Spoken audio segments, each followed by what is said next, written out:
नमस्कार दोस्तों, स्वागत है आपके अपने YouTube channel Rajeev competitive class में। दोस्तों आज की क्लास में जो हम पढ़ने जा रहे हैं वो आपको देखो क्लास 7 के लिए जो है चैप्टर नंबर 7 है मानवीय पर्यावरण, वस्तुएं, परिवहन एवं संचार। अब ये चैप्टर जो है तो क्लास 7 के लिए इम्पोर्टेंट है, प्लस अगर आप यूपीएससी बीपीएससी कॉम्पिटिटिव एग्जाम की तैयारी कर रहे हो उनके लिए भी इम्पोर्टेंट है, क्योंकि आप लोग को पता है क्लास 6 से लेकर 12 तक का प्रॉपर एनसीईआरटी एसईआरटी पूछता है। जब पूछ रहा है तो हमें एनसीईआरटी एसईआरटी एक्सप्लेन करना पड़ेगा, लाइन बाय लाइन हमको पढ़ना पड़ेगा। तो आपके लिए जो है एक्सप्लेन करके लाया गया है ये चैप्टर, ठीक है? तो इम्पोर्टेंट चैप्टर रहने वाला है क्लास 7 के लिए भी और कॉम्पिटिटिव एग्जाम स्टूडेंट के लिए भी। तो स्टार्ट करते हैं। मानवीय पर्यावरण। हमने पर्यावरण कैसा बनाया, क्या है पर्यावरण, बस्तियां हमने कैसी बनाई, हमारी परिवहन क्या है, हमारा संचार क्या है, इन सभी चीजों को पढ़ना है इस चैप्टर में। अब अध्याय 1 में आप पढ़ चुके हैं कि प्रारंभिक मानव, उनका भोजन, वस्त्र, आवास के लिए पूर्ण रूप से प्रकृति पर निर्भर था। पहले जो मानव थे, लेकिन समय के साथ साथ उसने नए कौशल विकसित करके खाद्य पदार्थों का उत्पादन करना, घर बनाना, यातायात एवं संचार को बेहतर साधनों का विकास किया। इस प्रकार उसने अपने आवास के वातावरण को अपने अनुकूल भी बनाया।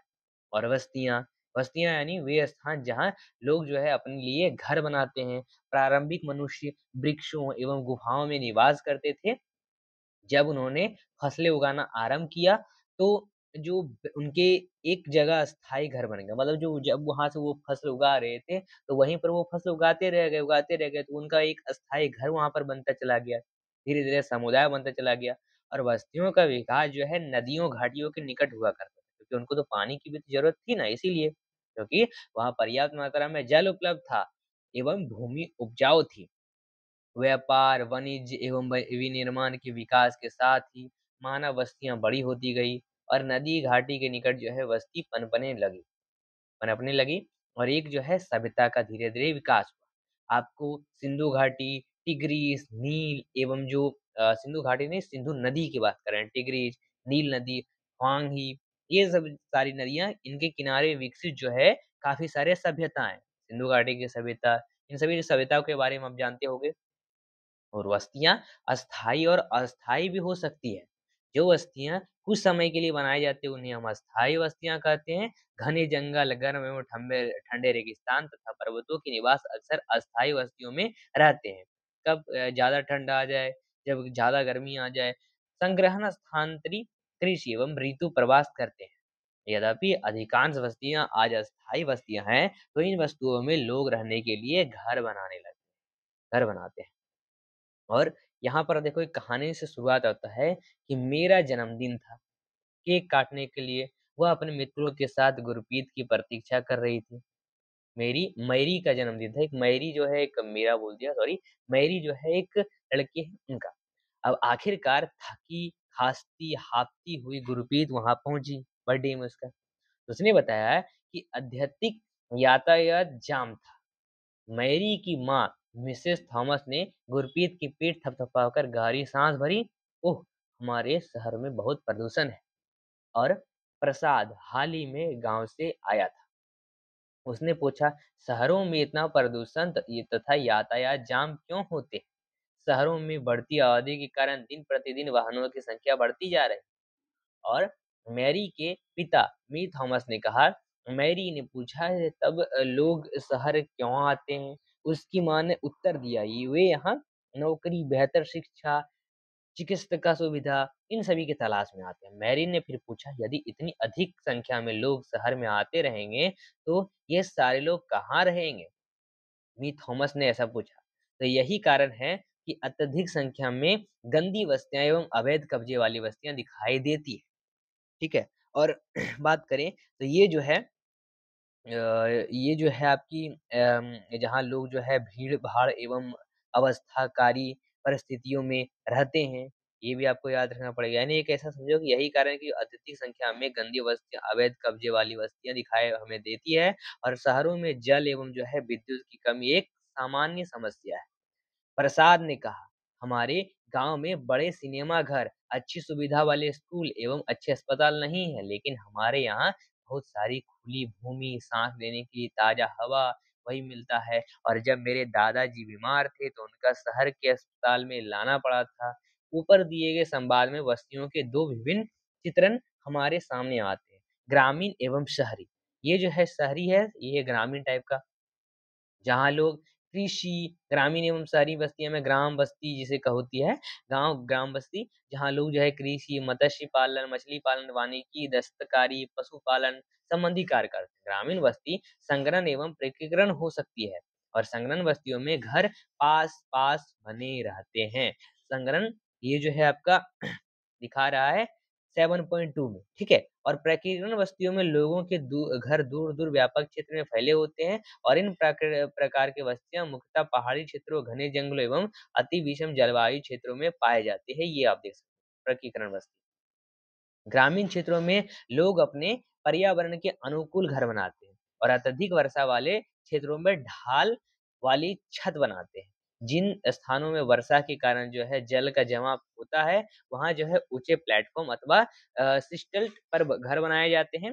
7.4 में आपको दिखाया जा रहा है। और गर्म जलवायु वाले क्षेत्रों में जो मिट्टी है, उसमें मिट्टी क्षेत्र है, उसमें मिट्टी की मोटाई दीवार वाले घर पाए जाते हैं, जिनकी छत जो है फूस की बनी होती है, और स्थायी सामग्री जो है जैसे पत्थर है, पंख है, चिकनी मिट्टी है, टीन आदि का उपयोग घर बनाने में किया जाता है।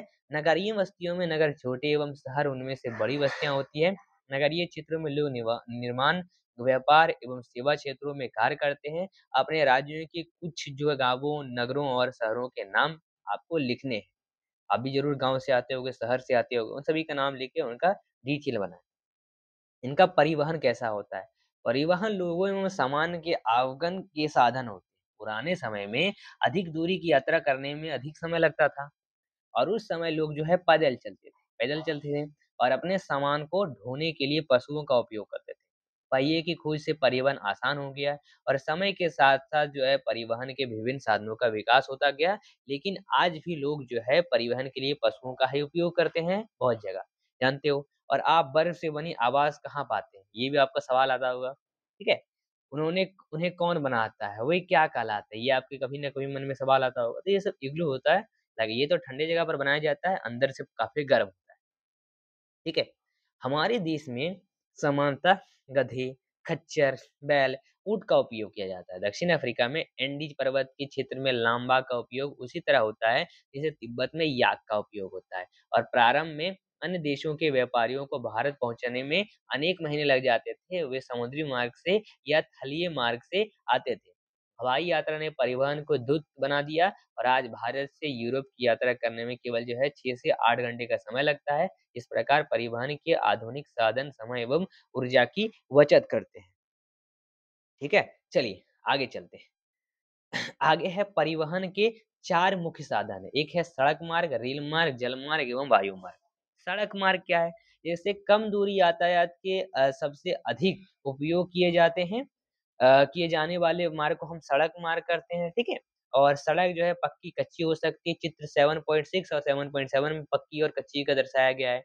मैदानी क्षेत्रों में सड़कों का घना जाल बिछा रहता है, और मरुस्थलीय वनों, ऊँचे पर्वत जैसे स्थानों पर भी सड़कें बनी हुई हैं।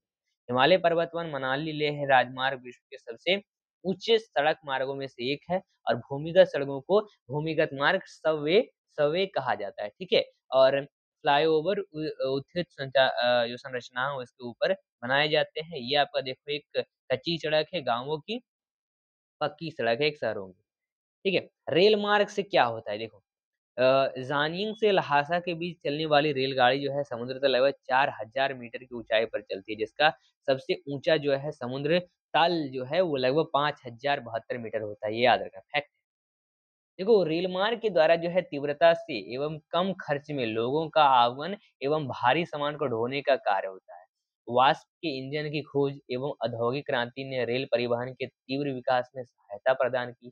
डीजल एवं विद्युत इंजन ने व्यापक रूप से वाष्प के इंजन का स्थान ले लिया, और सुपर फास्ट रेलगाड़ियों से परिवहन की गति और तीव्र हो गई। मैदानी भागों में रेल मार्गों का जल व्यापक रूप से फैला। उन्नत प्रौद्योगिकी कौशल से दुर्गम पहाड़ी क्षेत्रों में भी रेल मार्ग बनाना संभव हो गया, लेकिन इनकी संख्या काफी कम है। भारतीय रेल मार्गों का जाल भली भांति विकसित है, यह एशिया में सबसे बड़ा है। ये आपका देखो एक ट्रांस साइबेरियन रेल मार्ग है, ट्रांसिल्वेनियन रेल मार्ग विश्व में सबसे लंबा रेल मार्ग है जो पश्चिमी रूस से सेंट पीटर्सबर्ग से प्रांत महासागर तट पर स्थित व्लादिवोस्टोक तक जाता है। देखा पूरा मैप के हिसाब से देखो। एक होता है जल मार्ग, जल से भी तो हम काफी यात्रा करते हैं। आप पहले ही पढ़ चुके हैं, प्रारंभिक समय में परिवहन के लिए जल मार्ग का उपयोग किया जाता था। अधिक दूरी में भारी एवं बड़े आकार वाले सामान को ढोने के लिए जलमार्ग सबसे सस्ता साधन होता था। ये मुख्यतः दो प्रकार के होते थे, एक अंतर्देशीय जलमार्ग, एक समुद्री मार्ग। नावीय नदियां एवं झीलों का उपयोग अंतर्देशीय जलमार्ग के लिए होता था। कुछ महत्वपूर्ण अंतर्देशीय जलमार्ग गंगा ब्रह्मपुत्र नदी तंत्र, उत्तरी अमेरिका में ग्रेट लेक एवं अफ्रीका में नील नदी। समुद्री एवं महासागरीय मार्गों का उपयोग जो है सामान्यतः व्यापारिक माल एवं सामान को एक देश से दूसरे देशों में पहुंचाने के लिए क्या करते थे। ये मार्ग पतनों से जुड़े होते थे। और विश्व के कुछ महत्वपूर्ण पतन हैं। एशिया में सिंगापुर एवं मुंबई, उत्तर अमेरिका में न्यूयॉर्क एवं लॉस एंजिल्स, दक्षिण अमेरिका में रियो डी जेनेरियो, अफ्रीका में डरबन एवं केप टाउन, ऑस्ट्रेलिया में सिडनी, यूरोप में लंदन। चित्र 7.11। क्या आप विश्व के कुछ और पतनों के भी नाम बता सकते हैं? अंतर्देशीय जलमार्ग आपको देखने को मिल रहा है। एक आता है वायु मार्ग। वायु मार्ग क्या है? जैसे वायु से भी तो हम करते हैं अपनी संचार। देखो 20वीं सदी के आरंभ में विकसित यह परिवहन जो है सबसे तीव्र मार्ग।